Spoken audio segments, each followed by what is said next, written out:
C'est toujours dans la chaleur de festivités de la jeunesse chrétienne combattante qui totalise en ce jour 30 ans de son existence.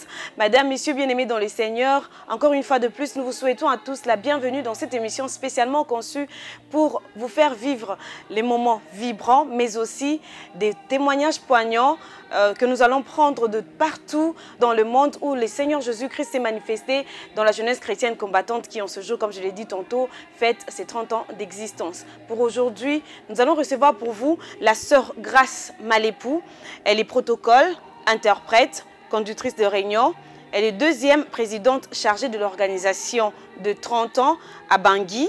Elle est chef de délégation justement, comme je l'ai dit, des Bangui. Dans la vie professionnelle, elle est comptable dans une entreprise privée à Bangui et elle a fait ses études DESS en management des entreprises.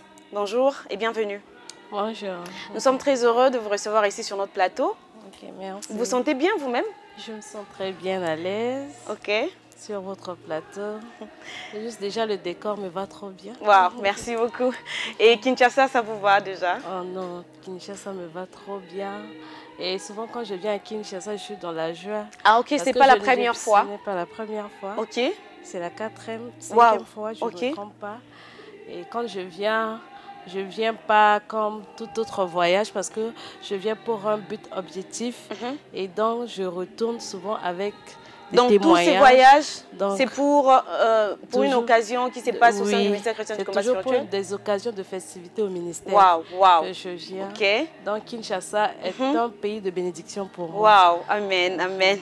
On le saura justement tout au long de notre échange ici ensemble. Et comme je l'ai dit, vous êtes deuxième présidente chargée de l'organisation de 30 ans. Et dites-nous un peu comment s'est passé les préparatifs jusqu'à ce que vous arriviez ici. Ok.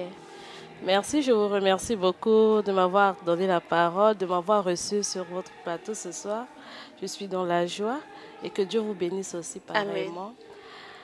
Concernant la festivité de 30 ans, comment nous sommes organisés au niveau de notre pays, à Bangui, en RCA, jusqu'ici à Kinshasa. Premièrement, je vais d'abord quand même dire merci à Dieu, comme le thème nous le dit. Nous devons d'abord rendre grâce à Dieu, d'abord, et disons merci pour cette festivité de 30 ans. Parce que 30 ans, ce n'est pas 30 jours, ce n'est pas 30 mois. Et c'est une grâce pour nous, la JCC, aujourd'hui, de partout dans le monde entier, surtout en l'absence des parents, d'où le monde nous observait. Peut-être d'autres attendraient l'échec de la JCC et surtout du ministère, mais Dieu a fait le contraire. Donc c'est déjà une grande joie pour nous, les chrétiens combattants et surtout la JCC, de fêter ses 30 ans. Amen. Donc c'est un peu ça, je suis dans la joie de dire merci à Dieu et de lui rendre grâce pour cette... Et on doit également signaler que vous êtes chef de délégation. Dites-nous un peu comment est-ce que vous avez géré un peu ces stress et ces...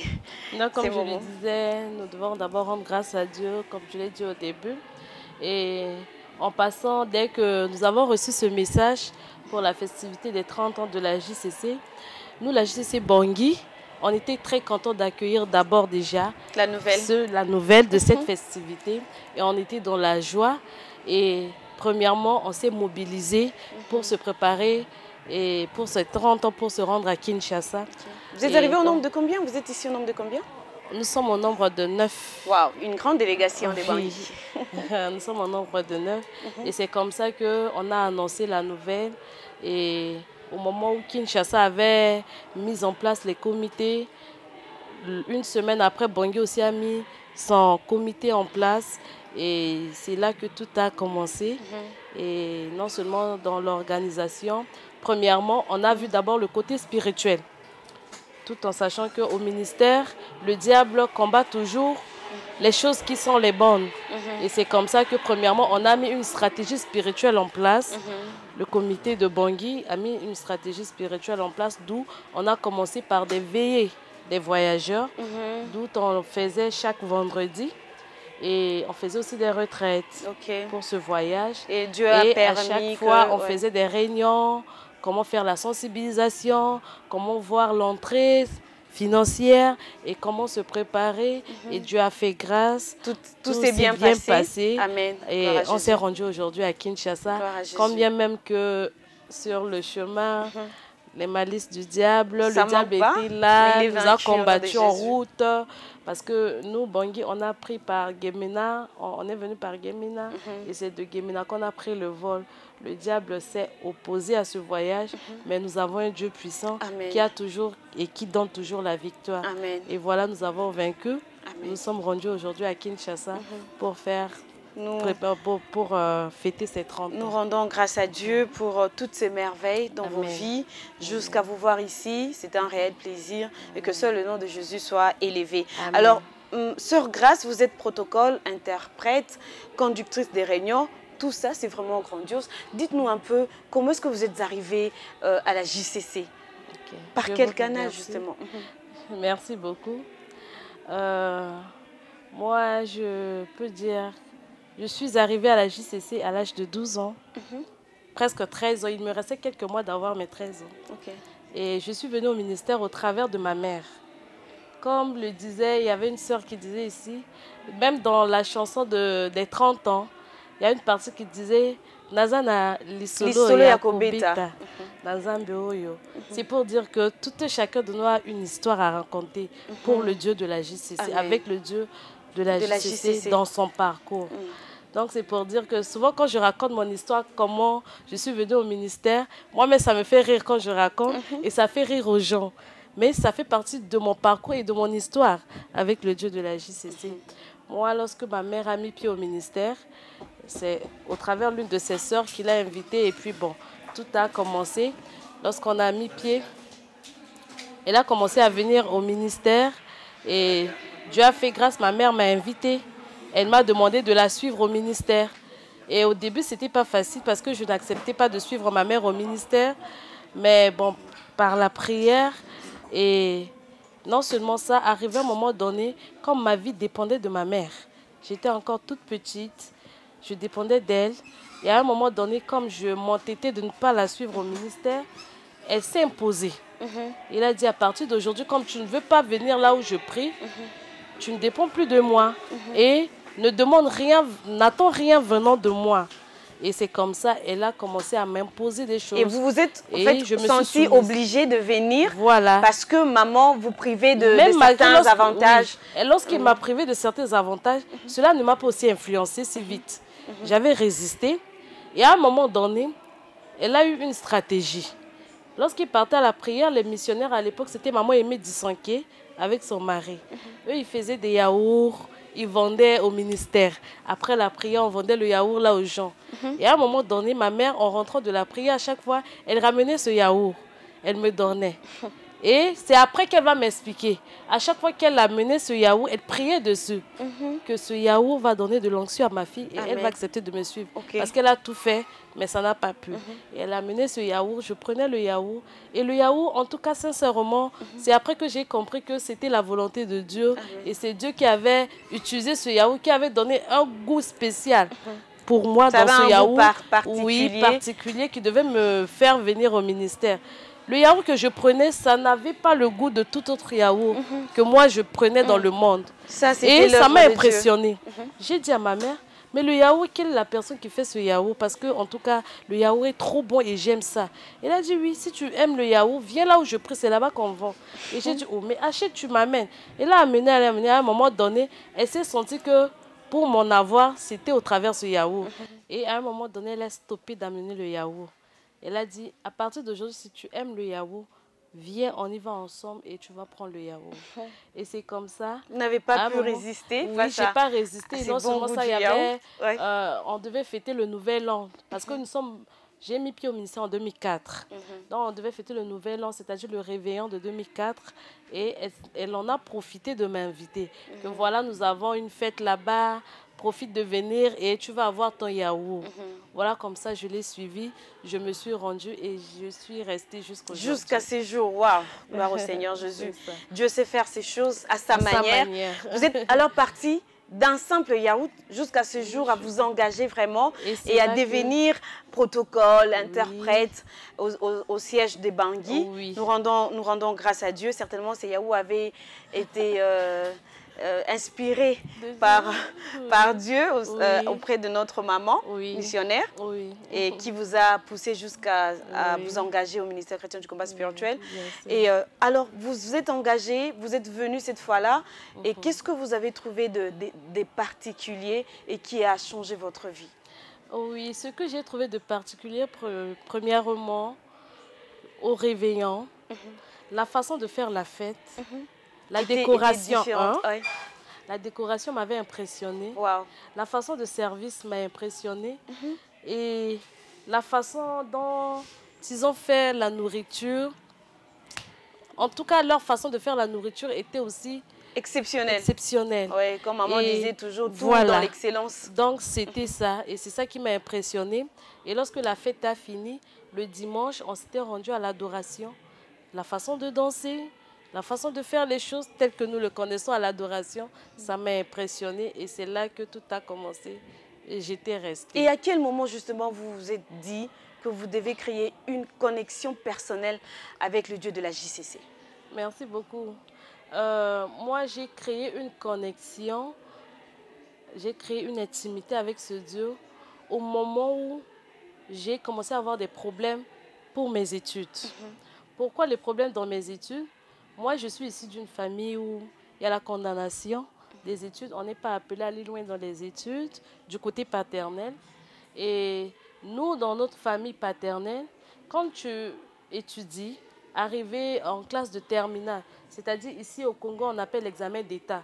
Tu vas commencer à faire l'examen d'État, 1, 2, 3 fois, ça ne va pas marcher, 2 fois, même 5 fois, et tu te décourages, tu entres dans la vie des affaires. Et c'est avec les affaires, ça marche. Donc, c'est un peu ça dans ma famille. La condamnation était au niveau des études. Était au niveau des études. Et lorsque j'ai mis pied au ministère, ma mère, ce qui m'a beaucoup plus impressionnée, ma mère était dans une vie de prière intense. Amen. Elle était dans les jeûnes, elle jeûnait, elle maigrissait, elle mangeait difficilement et ça m'interpellait. Je commençais à demander à ma mère, mais pourquoi cette vie? Tu es en train de maigrir, tout le temps tu ne manges pas. Et c'est là qu'elle va me mettre par terre pour m'expliquer certaines choses. Que si je suis en train de faire ce sacrifice, c'est non seulement pour moi et ma famille, mais pour toi aussi. Parce qu'il y a des condamnations. Elle a commencé à me préciser les condamnations. C'est là que vous avez eu connaissance de la condamnation. De la condamnation. Des études. Des études. Elle a commencé à m'expliquer les choses de son côté. Et elle a dit, voilà, du côté de ton père, pour l'instant, ce que je vois, et c'est à l'œil nu, c'est dans les études. Observe la vie de tes cousins, grands frères, de tes cousines, grandes sœurs. Et tu es en train de voir qu'il y a un problème au niveau des études. Voilà, tel que je vous ai dit ici, au niveau des examens d'État. Vous faites les examens d'État, ça ne marche pas et vous entreprenez pour des affaires. Mais en tout cas, pour toi, moi, je souhaite à ce que tu puisses t'impliquer avec ce Dieu. Tu t'appliques et pour ne pas répéter cette histoire. Et c'est comme ça que je suis en train de faire toutes ces prières que tu me vois faire. Et c'est là que j'ai dit, ok, ça vous a tiqué, ça a attiré votre attention? Ça m'a attiré l'attention. J'ai dit, juste ça. Et moi, je me disais tellement que j'étais intelligente à l'école, je me suis dit... Vous serez certainement épargné. En tant que tout bon élève qui étudie trop bien, est-ce que j'ai besoin de beaucoup prier pour réussir dans les études?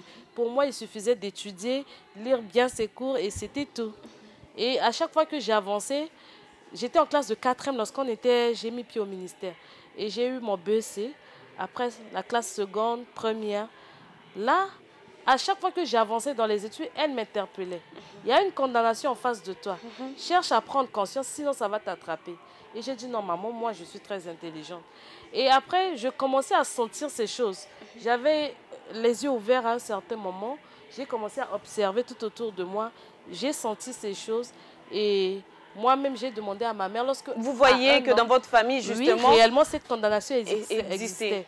Et avant que vous n'arriviez même avant que j'arrivais, oui, en classe de terminale. Et moi-même, j'ai demandé à ma mère. J'ai dit, maman, il me reste 1 an d'arriver en terminale pour faire les examens d'État. Mais ce que je veux, comme il y a une condamnation là-bas, permets-moi, comme chez nous, ça se permet. À 1 an, tu peux aussi faire le candidat libre. J'ai dit, si vraiment tu peux me permettre, je vais faire le candidat libre. On appelle ça ici en RDC autodidacte. Donc, ok, autodidacte. Ok, d'accord. Merci. Donc, je lui ai demandé de me permettre de faire ce candidat libre autodidacte, ouais. Vous le dites, pour s'échapper de cette condamnation. C'était ça ma version. Et lorsque je lui ai parlé, elle s'est moquée de moi. Elle m'a juste flashé ce mot, que maman Olangue a l'habitude de nous dire, on ne fuit pas la condamnation, on ne s'échappe jamais de la malédiction. Ça y est, même si tu quittes ton pays, elle est en toi. Donc, la meilleure solution, c'est de chercher la délivrance, de se débarrasser de ces choses.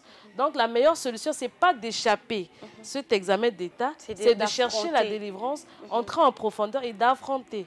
Et c'est comme ça, j'ai dit, non, maman, moi, je vais le faire. Elle dit, ok, je t'encourage. Elle a mis en place toutes les conditions possibles pour le faire et j'avais fait.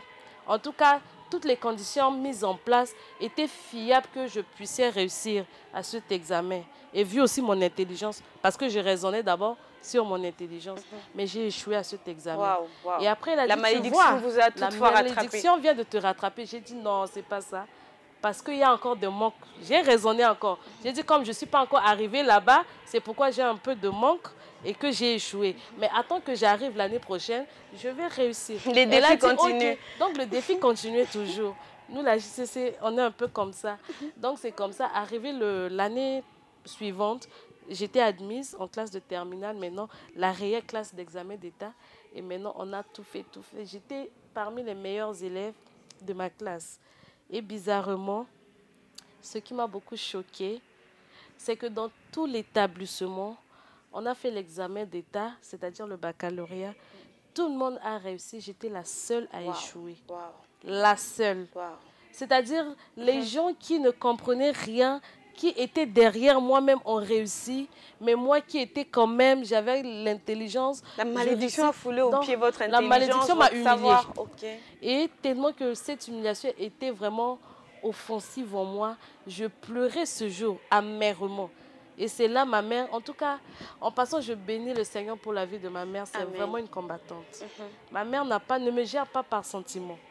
Lorsque moi je pleurais, ses frères et sœurs venaient me consoler et disaient, laissez-la. Il faut que... C'était intéressant qu'elle passait par là pour comprendre certaines choses. Et comme la famille ne comprenait pas le langage du ministère, au contraire, elle me donnait, je peux dire, des marteaux. Au moment où moi je pleurais, que c'est très bien fait pour toi. Je t'ai signalé des choses à plusieurs années avant d'arriver à ce niveau. Tu devais déjà prendre tes mesures. Mais tu ne l'as pas fait, tu ne m'as pas écouté. Et voilà les conséquences. Tu n'as pas à crier dans ma maison, à pleurer. Non. Va seulement là-bas, devant ton Dieu, pleure pour que Dieu te fasse grâce. Amen. Et ça m'a choquée lorsque ma mère m'a parlé comme ça. Et non seulement ça m'a choquée, mais ça m'a donné la force, le courage de me relever et d'entrer en profondeur. Voilà que tout a commencé. J'ai commencé à prendre conscience. J'ai prié et j'ai repris la classe. Maintenant, la 3e fois de mon examen d'État, moi-même, personne ne m'a envoyé. Moi-même, à 3 mois d'examen, je me suis rapprochée de mon encadreur à l'époque, papa Mardoché, Zamou. Et j'ai dit, papa, voilà, j'ai tel problème, mais les examens s'approchent, on est à 3 mois. Je veux que tu me donnes des programmes de prière. Et c'est comme ça, il va me donner... Vous êtes entré maintenant en profondeur. Vous avez pris réellement conscience. Et lorsqu'il a accepté, j'avais quitté la maison. 3 mois avant l'examen, je me suis rendue à la salle. J'ai passé 3 mois et demi à la... Non, j'ai passé, je peux dire 5 mois. Excusez-moi. 3 mois avant mon examen. Et le temps de faire la prière, j'ai composé l'examen et je suis restée en prière jusqu'à la délibération. Et après la délibération que j'ai regagné la famille. Alors, vous êtes décidé d'aller chercher réellement Dieu. Donc, j'étais partie à la salle chercher Dieu. Vous êtes allé à la salle, vous êtes entré en profondeur. En profondeur. Quelle avec est la révélation que vous avez reçue? Il m'a donné des versets bibliques. Donc, je priais avec. Il m'a dit, demande à Dieu quel est l'esprit qui est derrière cette malédiction. Et donc, il a commencé à me conduire dans des séances de prière. J'entrais, disons soit les quarantaines, j'entrais en prière mercredi, je descendais dimanche. Des fois, je commençais lundi, je descendais jeudi. Donc, je commençais à faire ces séances. Je mangeais absolument pas. Je peux dire deux fois par semaine.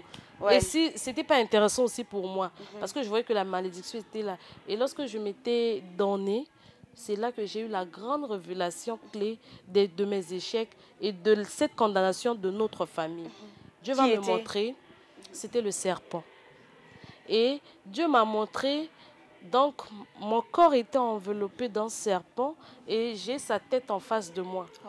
Et à chaque fois, quand je parlais, quand je veux faire quelque chose, quand je suis là, je ne fais rien, le serpent, sa tête est de l'autre côté.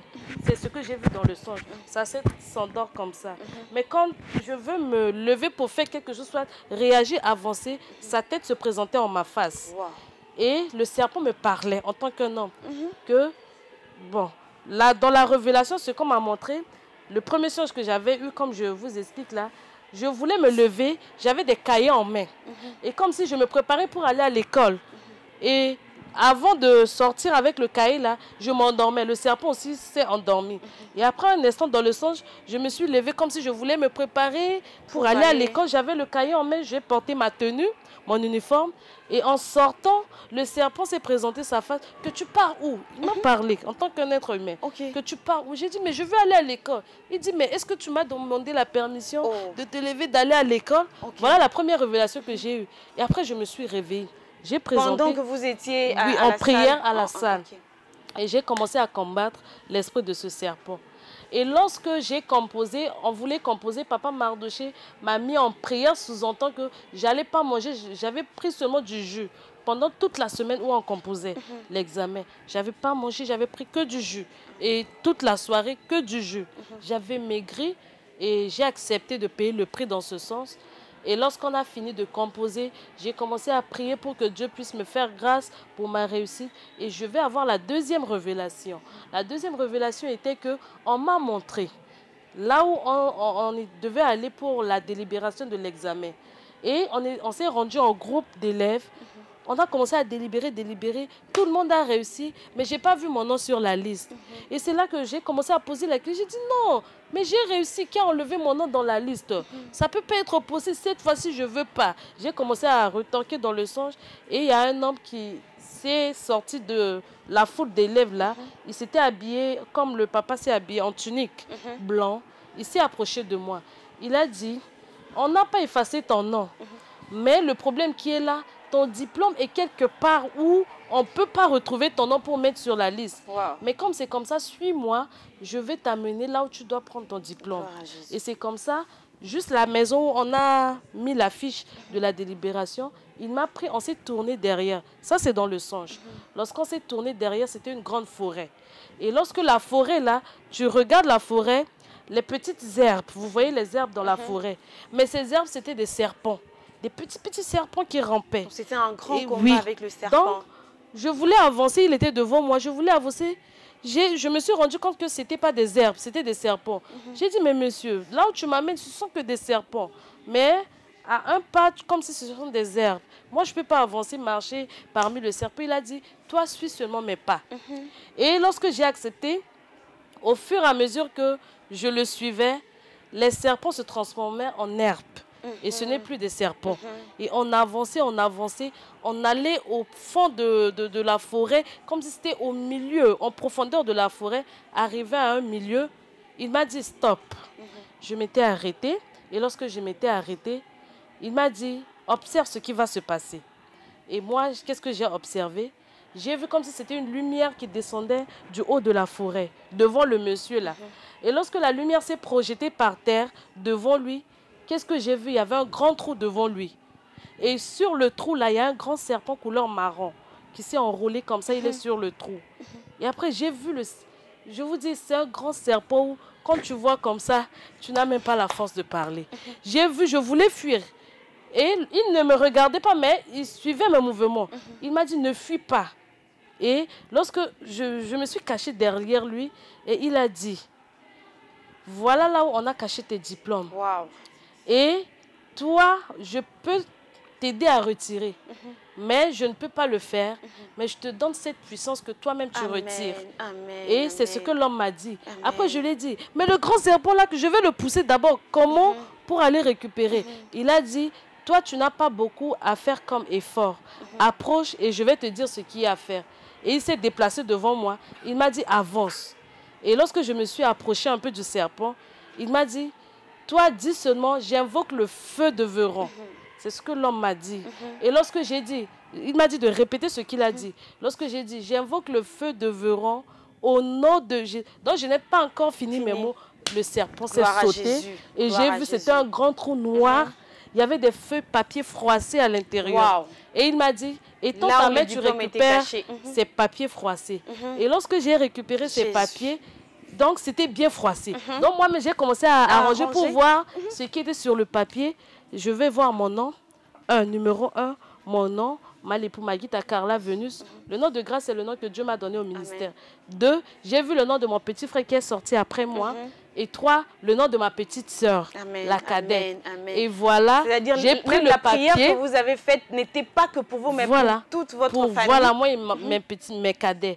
Et j'ai récupéré ce papier. En récupérant, je me suis réveillée dans le songe.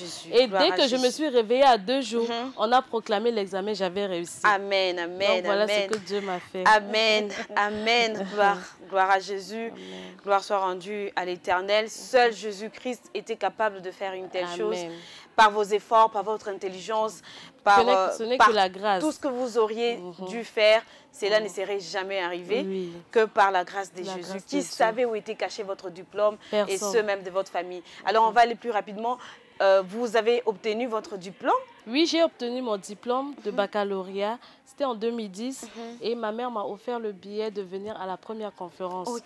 Et c'est à la première conférence, on a prié à la clôture. Papa Olangui voulait faire la prière de clôture. Pour clôturer la conférence, il a dit, tu as quelque chose en main, prends, avance sur l'autel de Dieu, dis ce que Dieu peut faire pour toi. Et le maximum, c'était 15 $. Moi, j'avais que 20 $ sur moi. Et je me préparais déjà pour rentrer au pays. Étant enfant, mais j'avais quand même pris le risque de prendre les 15 $. J'étais partie sur l'autel de Dieu. J'ai dit, Seigneur, avec les condamnations des études, moi, je vais aller loin. Je ne m'arrêterai pas à ce niveau, mais je vais étudier, je vais briser cette limitation, cette condamnation de ma famille et je marquerai ma génération. Amen. Et c'est comme ça, moi, j'ai parlé et je ne veux plus d'échecs dans mes études. C'est ce que j'ai dit à Dieu. À l'université, je ne veux plus d'échecs. Et je suis rentrée au pays. Je n'ai jamais eu d'échecs dans mes études universitaires jusqu'à ce que j'ai eu mon 2SS en management des entreprises. Et Dieu a fait grâce, mon petit frère, dont je vous ai dit sur la liste, mon petit frère a eu son Master 1, il étudiait à Douala, et ma petite soeur en France aussi a eu son baccalauréat, et les deux n'ont jamais fait 2 fois l'examen d'État. Ils ont réussi qu'une seule fois, parce que j'avais brisé la limitation. Et dans notre famille, je suis la première à avoir ce diplôme dont je vous parle, et ce ne sont que nous, les enfants de notre papa, que nous avons brisé cette limitation. Les autres n'en ont pas. Ce ne sont que nous, les enfants de notre Père.